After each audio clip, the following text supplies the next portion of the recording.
তুমি না তাওবা করেছিলে? তুমি না শুধুমাত্র আল্লাহর জন্য সব কিছু ছেড়ে দিয়েছিলে? বুঝতে পেরেছিলে যে কোথায় তোমার আসল ঠিকানা? ভুলে গেছো? আবার কোন পাপ তোমাকে গ্রাস করে নিল? তুমি তো সেই যে নিজের পাপের প্রতি অনুতপ্ত হয়ে সিজদায় করে অঝরে কেঁদেছিলে। তাহলে আবার কেন? দুনিয়ার ধোঁকায় পড়ে গেলে? কেন ভুলে গেলে কোথায় তোমার আসল গন্তব্য? তুমি কি হার মেনে গিয়েছো নফসের কাছে? তুমি এত দুর্বল? ভুলে গেছো তুমি কার বান্দা? কে তোমার রব? তোমার রব তো সর্বশক্তিমান। সর্বশক্তিমানের বান্দা আবার কখনো দুর্বল হয় নাকি? মৃত্যু পর্যন্ত লড়ে যাও তুমি। শয়তানকে দেখিয়ে দাও তোমার ইমানের পাওয়া। শয়তানের ধোঁকায় পড়ে অনেক পাপ করে ফেলেছো, তাই না? তাই নিরাশ হয়ে পড়েছো?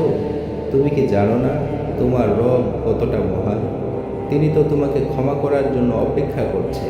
তাই ফিরে এসো সেই রবের দুয়ারে, যার দুয়ার কখনো বন্ধ হয় না।